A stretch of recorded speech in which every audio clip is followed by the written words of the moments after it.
Hey, it's Bradley J back for the Bradley J and Marco show. And speaking of Marco, let's bring him on. Marco, how you doing? I'm doing pretty well, Bradley. How are you doing this fine Tuesday afternoon, right? Tuesday. It is a Tuesday. It's been a week since we've been off. This is a weekly show, and we got a lot to get to. But I did want to tell you this. I've kind of made an executive decision. I've decided that we're just gonna. This is more like a show than it is a podcast because I've got some ideas up in my head on what we can do on this show. So I think we should just call it the Bradley J and Marco show. So no more just saying, because as people know already, we're gonna say what's on our mind regardless of what they think. This is true. This is so true. So, over the weekend, get this show started. I was watching HBO Max. I love HBO Max. It has great shows, originals, everything on it. But I noticed as I scrolled down on HBO Max that they had trailers for new movies that are coming out. Hmm. Of course, tomorrow, I don't know if you know this or not. Sorry, lunch is still in my mouth. Um, Godzilla versus Kong is on HBO Max tomorrow. It comes out tomorrow on HBO Max, and I am wicked excited for it. But I got to see the trailer again for that. I got to see the trailer for Mortal Kombat, Hmm. and Dune is all up there. And it got me thinking. I love movies. I love going to movies. And I was thinking, like, when was the last time I was in a movie theater? And I was like, what's the last movie I saw in a movie theater? I can tell you this, I don't remember. I don't Wow. remember I don't remember what day. I don't remember what movie I saw. And I was thinking, are there other people like me that can't remember things? Am I getting old? I am. But is my memory going? Do you remember the last movie you saw in a movie theater? Yes, I do. So I'm a proud Regal member, so I pay a certain amount a month, and I can go see as many movies as I want at the Regal here in Lawrence. And the Nice. last movie that I saw, and it was with my roommate, it was the last movie that we both saw in theaters. In fact, it was Underwater with Kristen Stewart. And if Oh, you okay. Yes, if you look back at the 2020 slate and the movies that came out in January, February, there wasn't really a good amount of choices to select from. You had The Grudge, but Underwater, I remember specifically it being the last one because it was a snooze fest of a movie. I wouldn't recommend anyone to watch it. If you do, go get it at your local Red Box so you could pay the cheapest flat rate possible for it. But ever since then, no, yeah, that was probably, yeah, right there around February, beginning of March when I last went to one. I miss it so much though. Watching them at home, like you said, Godzilla and Mortal Kombat. If we have to watch them at home, I just don't think it's going to be quite the same as watching them in the movie theater. I don't know. It's probably not going to be the same, but I've got it down where I have this lounge chair, this recliner that I bought. I love it.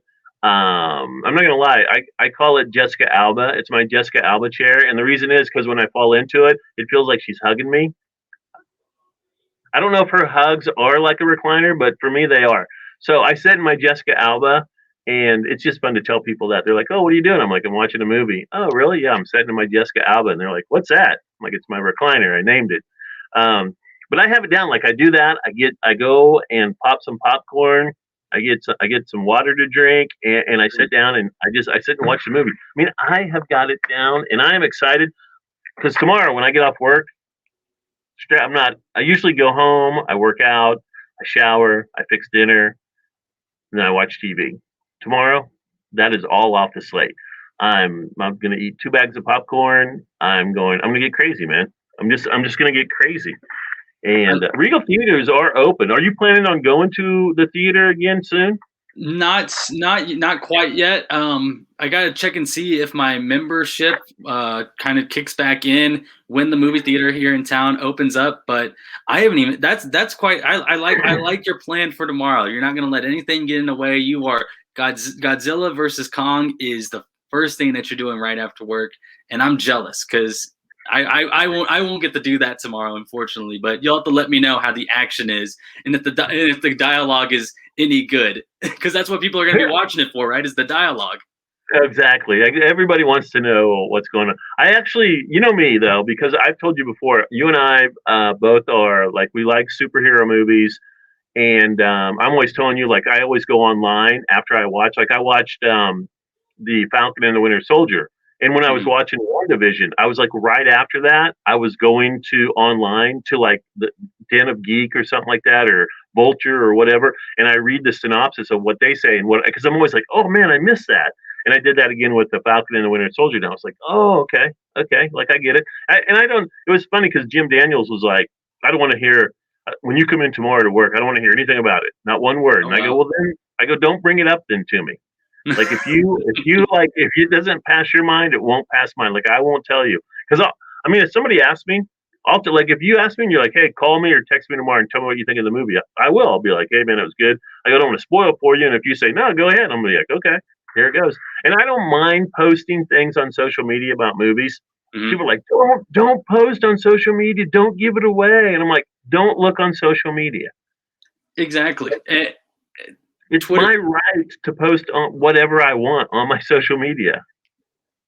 You are a tough negotiator when it comes to, hey, it's my platform. You just unfollow it for the day, or if, like Twitter users, you can block certain words out. So that was a Yeah. big help for me when Star Wars and the Last Skywalker was coming out. I made sure to block out all the key words so it wouldn't come across my timeline.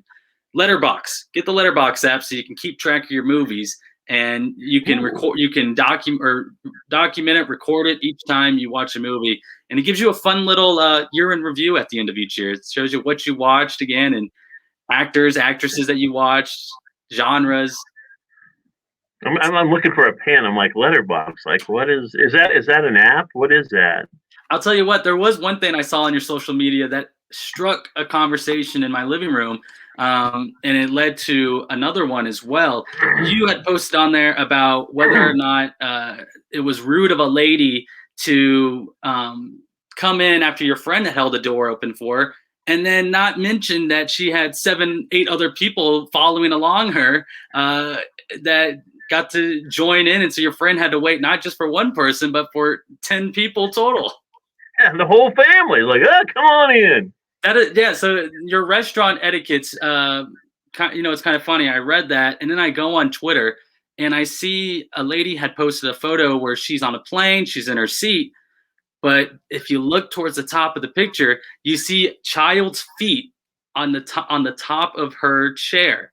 So she took a selfie because here she is sitting down, and the person and the child behind her has kicked off his shoes, kicked off his socks, and put his bare feet and is reclined back in his Jessica Alba airport chair, plane chair. So I got to ask you, Bradley, if you fly a lot, do you have any airport etiquettes, especially as people start to get ready to travel more with kind of that area of the world opening up? I try to treat when I travel. I treat it like I'm at somebody else's house. Hmm. Is what I do. So I don't like I don't take my if they say hey I don't take my shoes off. Not meaning that, but it's just like if you're at somebody's house, you're on way better behavior than when you are at your own house. At your own house, Yes. you'll leave the dishes in the sink in your own house. At somebody else's house, you go over and you're like, hey, where would you like me to put this cup? In the sink, in the dishwasher. Do I need to rinse it out? What do you need to do? Let me help you out. And most people are like, oh no, I'll take care of it. That's what I try to do. So any kind of etiquette outside of that, I'm always like, it's not my stuff. There are other people around. You need to be on your best behavior. And I will say this, I should probably need to tone it down when I'm in public. And that would mean my voice because it's very loud and it carries. And so that's one of the things I'm actually told by my family. They're like, hey, just, you don't need to. And I'm like, I'm not, it's just me. I can't help it. I'm like, that's just how I am. Especially when I'm around my friend. Like I always feel like I try to treat it like I'm over at somebody else's house, but when I have Yes. friends around, when I'm traveling with other people, you're always having fun. You're laughing. I'm trying to, do that. So I mean, like it's when I'm at somebody's house, that's how I try to be when I travel and the etiquette I have outside. Some of the things that came to my head is, especially, you don't kick your feet up on someone's chair. I feel like that's kind of rule number one of when you're flying anywhere.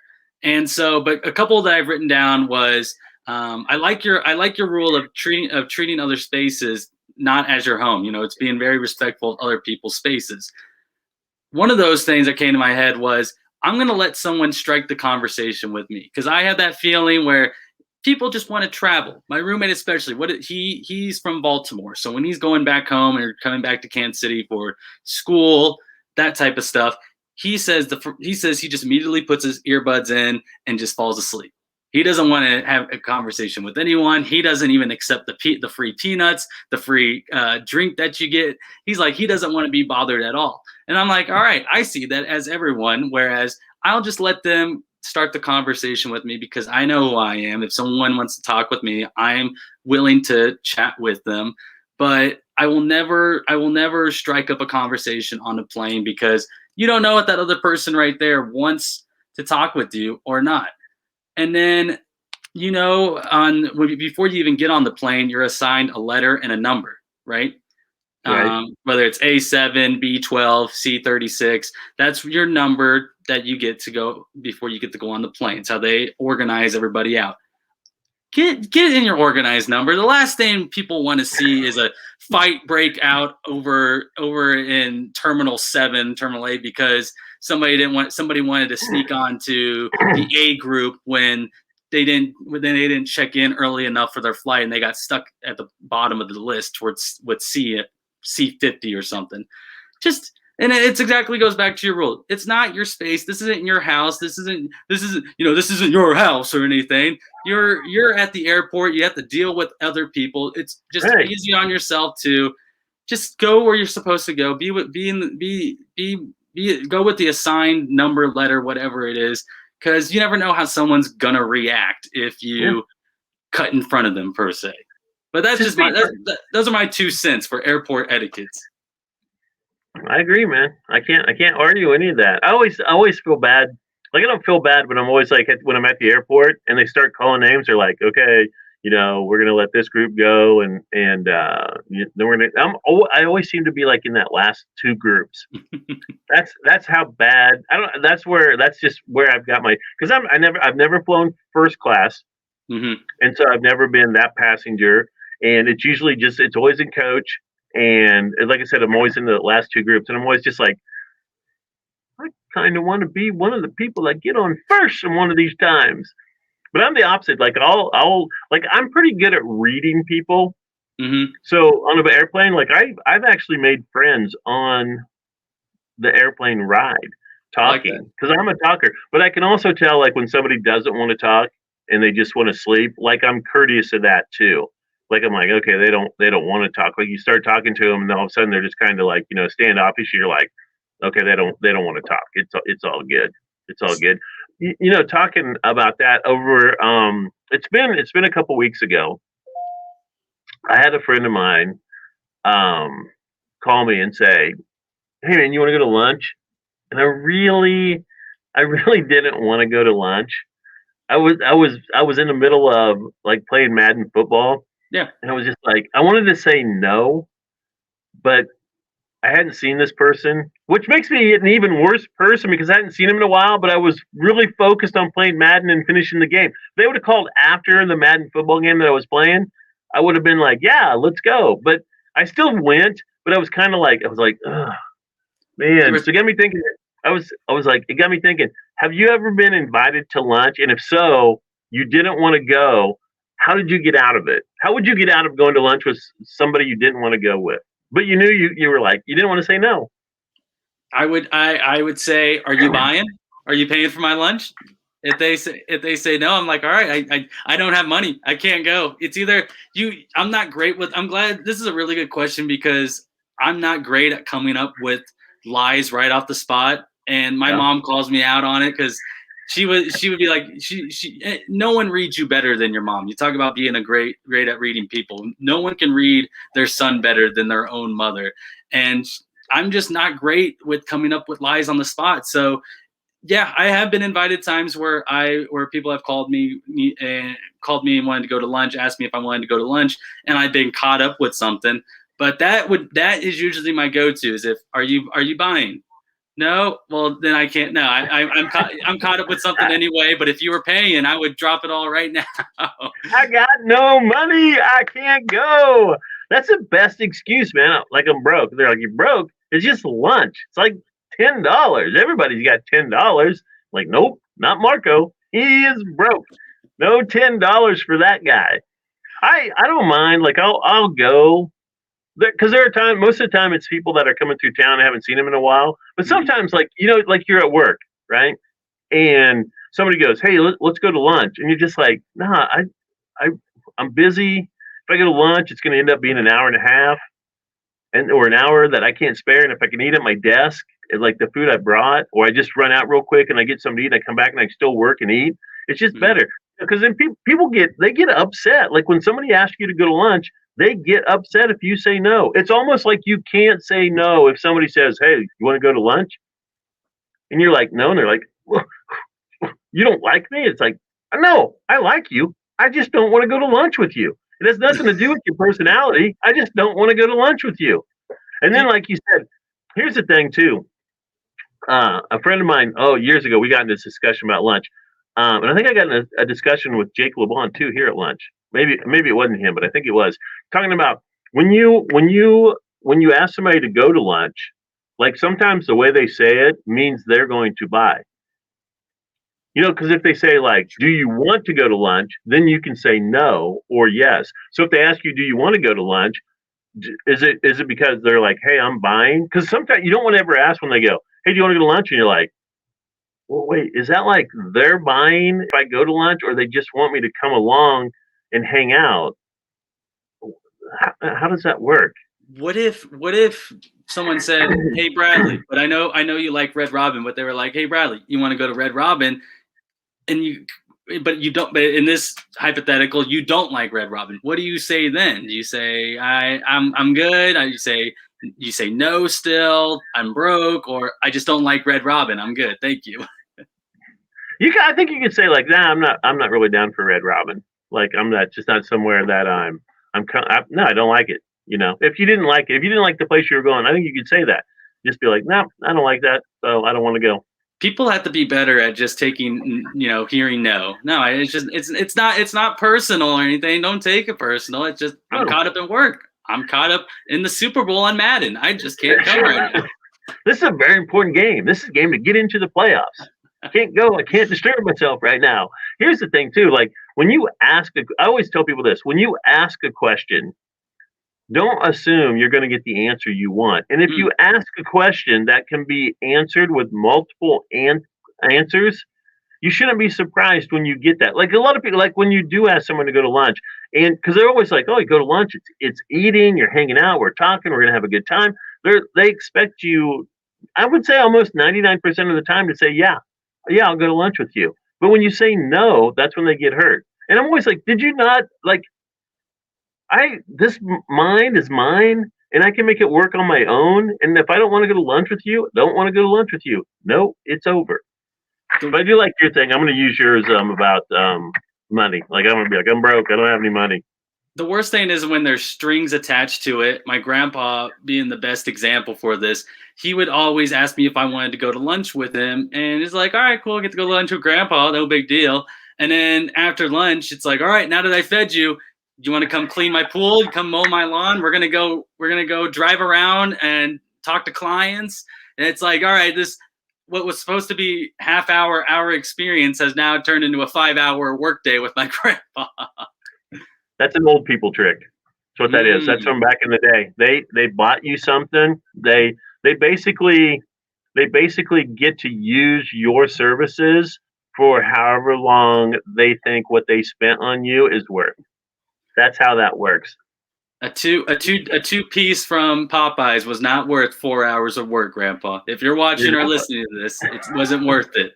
Your grandpa thinks so. That's like, so now you know when you see, but you should learn after the first time they do that, you should learn. They're like, "Hey, you want to go to lunch?" You're like, no. What's all involved with this lunch, Grandpa? Like, let's lay it down. Come on. You're feeding me. You're using your hard-earned money. But what do you want from me? Just get to that, and I'll let you know if I want to go to lunch. I like It your grandpa already. it turns into a now we have to negotiate the Yep, lunch. No yep, longer just a yep. straight answer. Bradley, we love talking about family on the show. Last week you shared the story about game nights at your household and how the board game Sorry can turn into just a whole nother thing. It turns more than just to a board game itself. It's a whole nother level of competition. It's a whole nother level. It's very serious. Very serious. Am I back? Yes. Oh, I hear you. There you go. Yep. Perfect. So I gotta ask you. This is a double question here, since we both have siblings. Are you the youngest of the siblings, by the way? No, I'm in the middle of my two sisters. Middle of two sisters. What was probably the worst grounding that you got from your parents?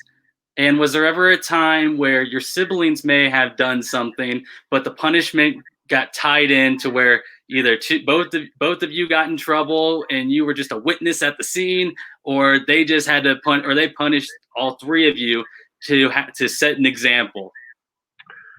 Well, I'll say this: it wasn't my older sister did not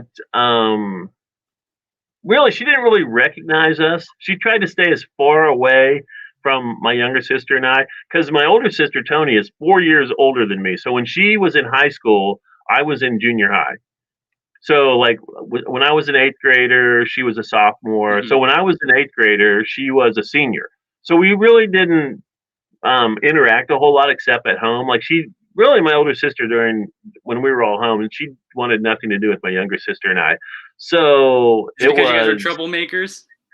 No, it was because my younger sister and I are like a year and a half apart. Like we in school years, we were a year apart, so we had 3 years of high school together.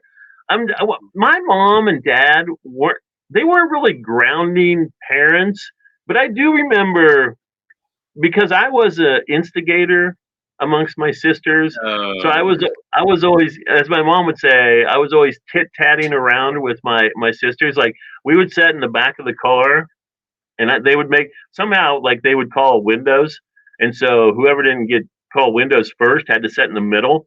Well, so I'm a guy, so as a kid when I would sit down my legs would just go out, right? Mm-hmm. And so they would end up like touching my sister's knees. Our knees would touch, and like for Tony, like she'd be like put your knee, she'd grab my leg and she'd be like get your knee off mine, stop touching my leg. And so then me being how I am, I would be like, "Oh, that bothers her." Like, so I would just kind of like it'd be a few minutes, and then I would just slowly move my knee over, yeah, and touch her knee, and she would hit it away, and she'd be like, "I told you to stop it." And mom's like, "What's going on back there?" And I was like, and she's like, "Bradley's bothering me." And I'm like, "No, I'm not, mom." I go, "She said I was touching her." I go, "My leg's not touching her." She's like, "It's not now, but it was." And I'm like, "No, no, it's not." Well, then Tony, who was 4 years older than me, like she would look at me and like the death in her, eyes, Mm-hmm. and I'd be like, "Okay, can't mess with her anymore." Like I pushed her to the edge. So then I do it to my younger sister.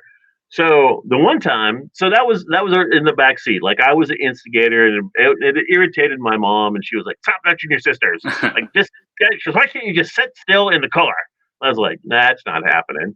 Well, so one time, it got so bad where once I think we went to Wichita to my grandma's house, and we were coming back. It's a long drive, and there's 5 of us in the car, and I'm in the back seat with my sisters again. And we got home, and my mom, she got so mad, and she goes, "You know what? When we get home," she goes, "you're gonna have a decision to make." And I was like, "Oh, what?" She goes, "You can either get a belt whipping from your dad and watch TV, or you can go to bed right when we get home." And we were gonna be home at like 6 o'clock. Mm-hmm. What kid wants to go to bed at 6? And I was like, the way home, I'm just thinking, I'm like, "Oh man, it's Sunday, and I really want to watch, like Wonderful World of Disney's on, and there's some shows I want to watch." And we got home as we're walking because our garage wasn't attached to our house. So as we're walking the sidewalk from the garage to the house, my mom's like, "Well, have you decided?" And I was like, because I really didn't want to get a whipping from my dad, but I was like, "Yeah, I'll take the whipping." And my mom's like, she's like, "You will?" And I'm like, "Yeah, I really want to watch TV." So, but it was my own fault. It was my own fault for messing with my sisters in the car. And so so I had to do it. But my mom and dad were more of that punishment than they were like grounding. I do know my younger sister got grounded once. She probably wouldn't like me to tell the story. That's a story for another time. So we'll wait on that. I don't know if my older sister ever got grounded or not, but I don't remember being grounded. I may have been. I just don't remember it. And I will say, no, that way we didn't get grounded for that either.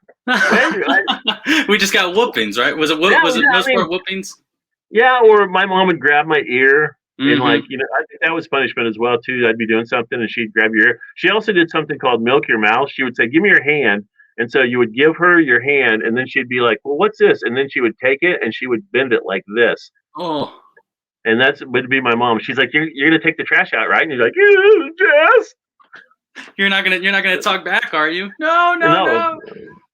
But what my mom didn't realize though was that I was going to get older and stronger, and I was going to do it to her. So there's been times before where I'll be like, and I sound mean, but like you don't know as a kid when you're like 5 or and then they get your pinky and they bend it back, they just keep going. That hurts. So I wouldn't ever. I just grab my mom now. I'd grab my mom's little pinky, and I wouldn't even put a whole lot of pressure on it. But I'm like, hey, you need to behave and sit down, or I'm going to ground you. And she's like, oh, God. stop it.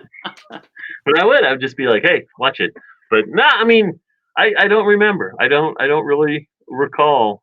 And like I said, my sisters and I, we really didn't hang out a whole lot, so Mm-hmm. we were never causing trouble. But I'm sure you got in trouble with your siblings all the time. Oh yes, but I was hardly ever the troublemaker. The really only one time where I was grounded for what I did was when I was like, fourth, fifth grade, possibly maybe like third grade. I was over at my grandparents' house, and they had loose change just scattered around the house, whether it was like in a random Ritz Solo cup on one of their desks.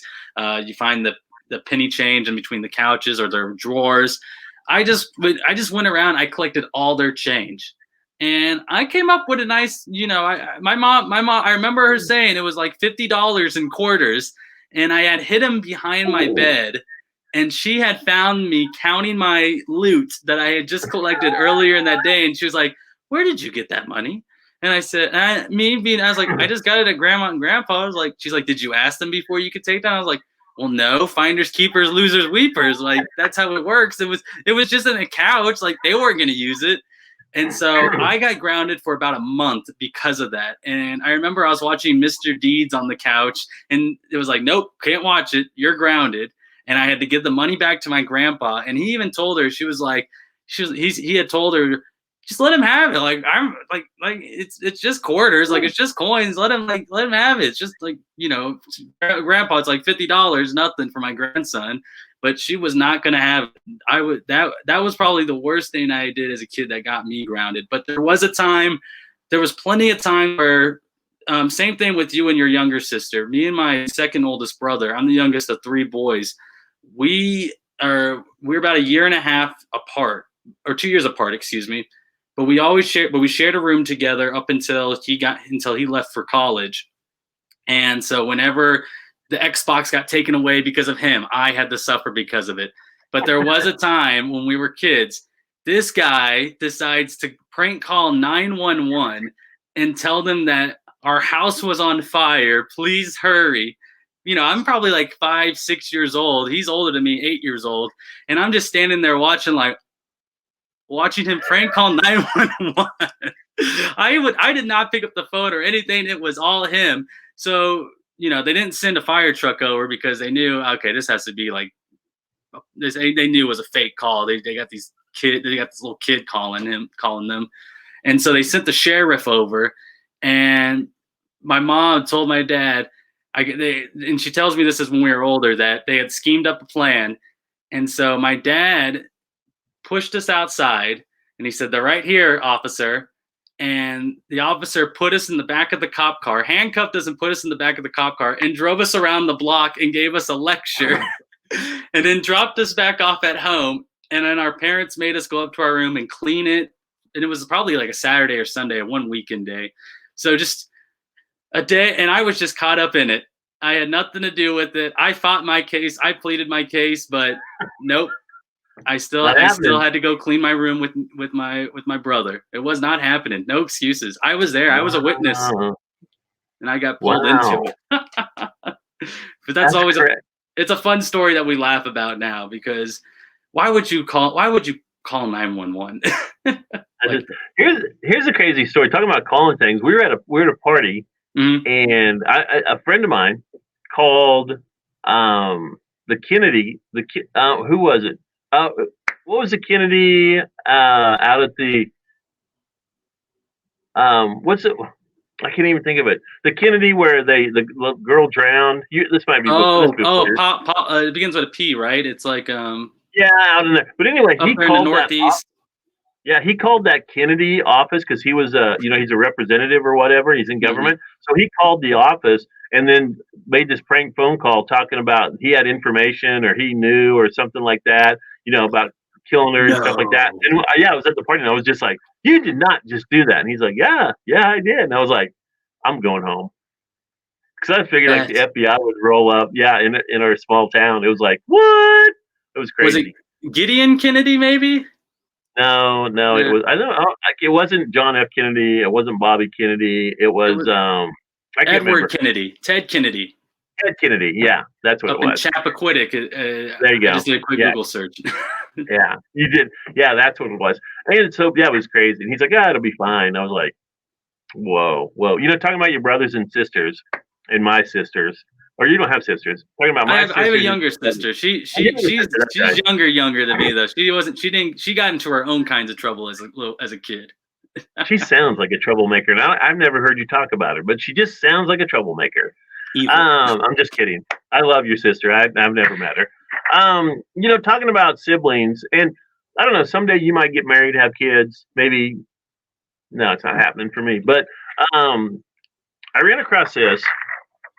And since I'm a big movie buff, and I love Entertainment Weekly, the magazine. Have you know that magazine?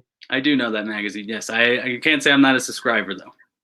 I used to be. I used to actually keep all of my magazines, and I had a big old pile of them.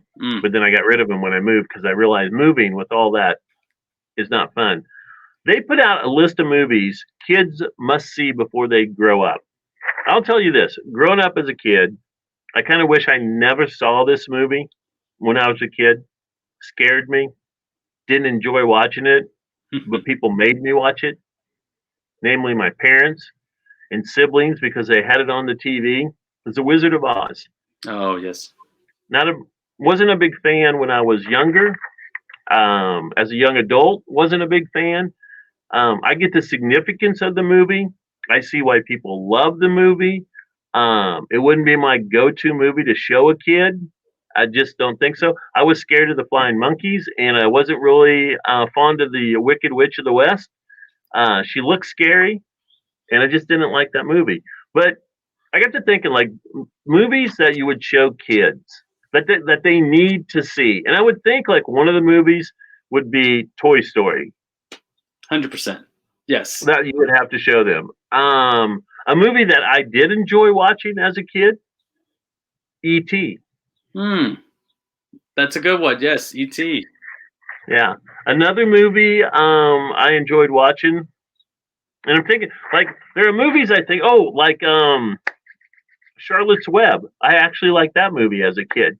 Another movie I think that people, I like Disney movies growing up. That 6 o'clock, I said this earlier on this show, 6 o'clock on Sunday, The Wonderful World of Disney came on, and they always had a movie at 6 o'clock when I was growing up. So I watched all of the Disney movies. One movie I probably wouldn't recommend for a kid is Old Yeller. Have you seen that movie? No, but we did have to read the book. Yes. It's very sad. Yes, very sad. That's a movie that makes me cry every time I watch it, and I haven't watched it for a while. But what are some? I'm going to ask you. And what are some movies you think, personally, children should watch before they grow up? Star Wars. 100%. Watch the Star Wars movies for the imagination part of it and the fantasy concept of it, but of course, just the characters. Because when you had asked that question, that's the first movie that came to my head because it was probably one of the first movies that I can remember watching as a child, thanks to my dad. That and The Matrix, for some reason, that was quite the duo they chose. Don't show your kid The Matrix. Do not be like me and have your first rated R movie shown to you at 7 years old. Can I say this? The yes. first rated R movie I ever saw, Jaws, in a theater. And at that, like back then, was it a PG movie or it was rated R movie? But rated R. You just had to have a parent. Did you still have to have a parent with you to go see it? Small town movie theater, man. Small town. That's all I need to. That's all I need to say about that. So Star Wars, definitely. I know if I do have kids, I'll be something I show them first. Like you said, you mentioned Toy Story, Pixar movies. I think fits into its own category with that. And I had one at the top of my head, but now I lost it as I was talking about Star Wars because now I can only think about is Star Wars. My mom. Yeah, go ahead. Oh, go ahead. Let me run this down. Just this may spark your memory. Entertainment Weekly listed these movies: Toy Story 2, they said, E.T., The Wizard of Oz, Moana. Oh, Moana. Moana. That's how you say it. I knew I wasn't saying it right. That one, The Goonies, Babe, The Sound of Music, and The Princess Bride. So The Goonies helped my memory come back. Karate Kid. That's an awesome movie. Karate Kid. Teaching those kids, when life knocks you down, go find yourself a mentor and build up your strength and confidence and go get revenge and go set wash on and wash off. Yeah, wax on, wax off. Wax on, wax off. Yeah. Those are great, man. Those are great. Like, because I always think now, here's the funny thing talking about movies. My sister, when her kids were children, she would take them to scary movies. She would take them to R-rated movies too. And I'm like, because I talked about that on a radio show before. I was like, yeah, my younger sister, she goes and watches a movie and she takes her kids with it. And they're like, she lets them watch them. I'm like, yeah. And Teresa's like, they're my kids. What you gonna do? Yeah, like, they're my kids. They're going to the movies with me. What do you want me to leave them at home, fend for themselves? No, I'm taking them to the movies, and that's what she would do. That is some old school parenting right there. That is the old school parenting technique. I love that. I was gonna say, anybody have any movies? If you're watching this far into the show, if you have any movies that you would let or you think kids should watch, email me BradleyJ@94country.com. Bradley, I got a random question for you. Since we're talking with Easter coming up, and we talk about our family a lot, any Easter traditions that you had as a kid, maybe young adult, growing up? We talked about holidays in our last show, but Easter coming up this Sunday. Do you have any fun stories from that holiday of your childhood? My small town of Lucas, Kansas. Shout out, Lucas. Lucas, Kansas, home of the Garden of Eden. If you haven't seen it, check it out when you stop by. Back in my hometown, businesses would get together, and I think the businesses had eggs, or somebody boiled eggs, and they would write the name of the business on it. Okay, and then up at the football field, we would hide the eggs, and they would mark off different areas of the football field for different age groups. And so what you would do is you would go up there would be a line. They would say, okay, you have to stay in this area, find as many eggs as you can in this amount of time. And when you find an egg with a business on it, you're going to take that egg and take it down to the business. And we're like, oh, okay. So you ran out there, no pushing, no shoving. I was a small kid, so I did no pushing and shoving. I got pushed and shoved a little bit. But you would find eggs and you'd find a business and you're like, oh, okay, you can put it in the basket and you'd run around, you'd get it. And then you would take it down to the business. You would show them, hey, here's the egg. This is your business name on it. And they would give you a quarter. So you made money by going and hunting for eggs. And I thought I got as a kid, I was buying baseball cards at the time. And so if you found like $2, that was 2 or 3 baseball packs. So it was just like, yeah, go down there and do it. So it's pretty cool. And as I've gotten older, the cool thing is my nieces and nephews have children, and on Saturday I'm going back to my mom's, and she wants to have like a little Easter egg hunt for her grandchildren. And so we're going to do that, and that's kind of cool as a tradition. We used to get together until COVID hit. On a Saturday, we would one of our family members, one of my aunts, it could be my mom or her sisters or brothers, they would have Easter at their place. So my whole family, first cousins, aunts, and uncles, would get together on the Saturday before Easter, because on Easter people had church and everything, go celebrate Easter the traditional way, I guess. And but we would all get together on Saturday and eat and talk and get together that way. And that's been a tradition. It's for quite a few years now, where we would travel and get to go do that. But the last 2 years, this year and now, last year and now this year, with COVID and quarantining and everything, we've decided to cancel it. And so my mom, she's like, yeah, it's going to be canceled this year. She goes, since you guys were actually going to be traveling anyway, you and your sisters can come back home. And I was like, yeah, we can. That's a good idea, Mom. Is So there those a, are is there a dish that you're going to be looking forward to, or that she'll cook up for you guys? whatever. She actually, it's funny because my mom doesn't really cook a whole lot anymore, because since my dad passed away, she didn't cook like big meals or anything. But she said she would this time, and I was like, oh, okay, that's good. And of course, she always tells me, she's like, you could make something and bring it back. I go, yeah, you're right, I could, but I probably won't. My sisters and people, like, I know that people are like, oh, yeah, that's so mean of you. Like, why wouldn't you just go, make something easy? And I'm like, because my sisters do it, and they're way better cooks than I am. Like, the stuff that I cook is like the stuff I eat at home. Like, what do they want? Brown rice? I'll bring brown rice. Like, They want nobody popcorn? wants. I got popcorn. Yeah, yeah. I'm like, what? I've tried to bring wine home, but nobody wants to drink my wine. I'm always like, well, I guess it's more for me then. So, but those are our traditions. What do you guys do? When we were kids, we would go to one of our good family friends' houses, and they would put on they had a really big backyard. I mean, this is this is the family where we would go to. They had the neighborhood swimming pool. We would play backyard baseball in their backyard. And so every Easter they would put on a big Easter egg hunt for their family, our family, the neighbors, and some of our family friends.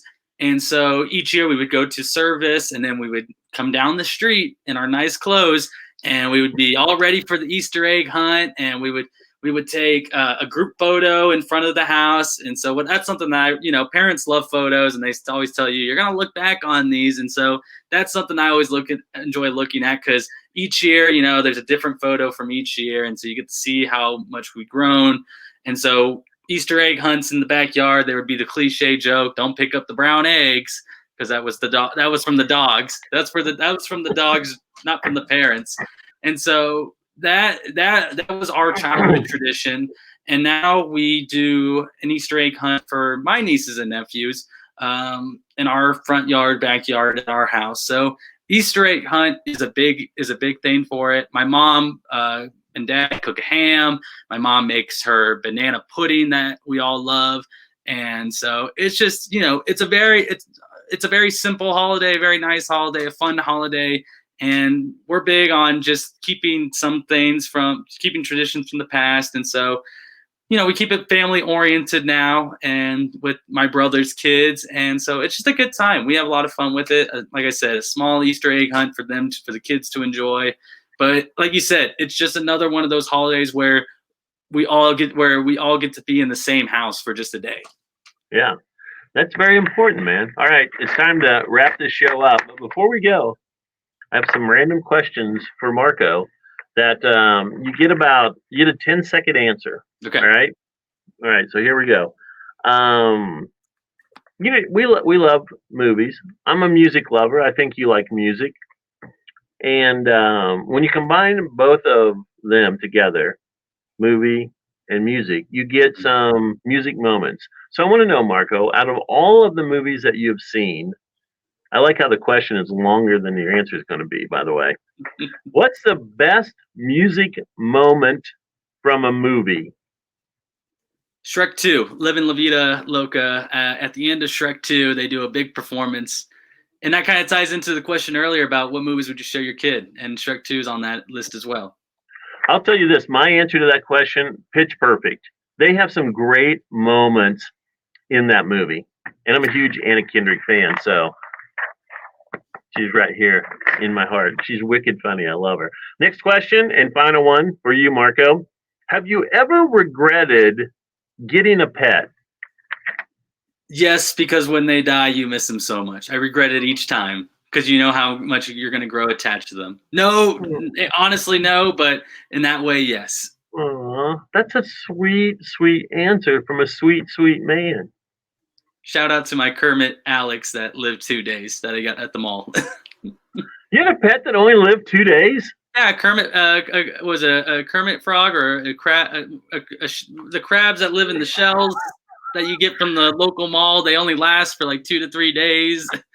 It was sad. I was my first pet funeral that I had put on in our front yard. Aw, that is sad. I'm sorry to hear that. Sorry to hear about Kermit, man. That's all right. Sad. That was like I was 5 years old. Don't buy those again. That's tough, man. That's tough. How about you? I have never had a pet since I've moved out of my mom and dad's house. People ask me, like, you need a pet. I'm like, okay, so that would cost me more money to be in my apartment, and also I got to look after it. And they're like, you need a dog, and I'm like, dogs need a lot of attention, so no. I love animals though. Growing up, I loved animals. I wanted to be like Merlin Perkins on Mutual of Omaha, Wild Kingdom. I was like, I love it, and then I found out how hard it is to be a veterinarian, and just animals are just, they're amazing.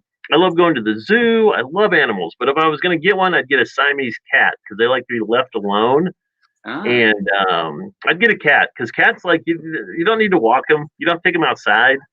I would rather have something that's not a lot of work.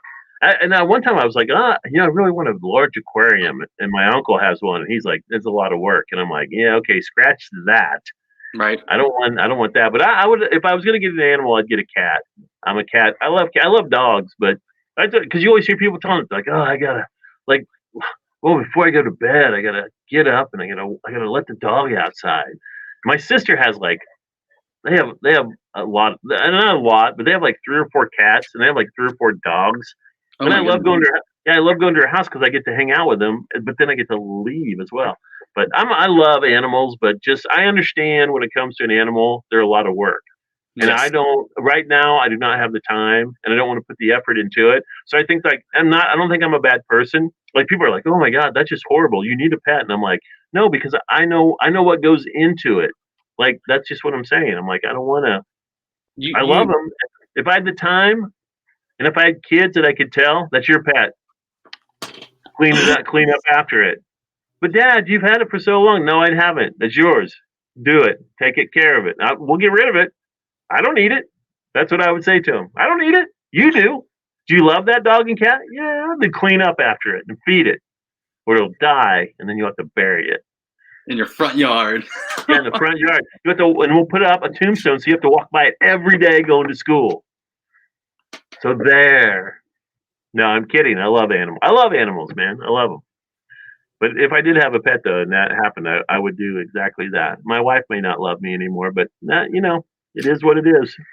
That's why you got the recliner. You got Jessica Alba. Right. You're good.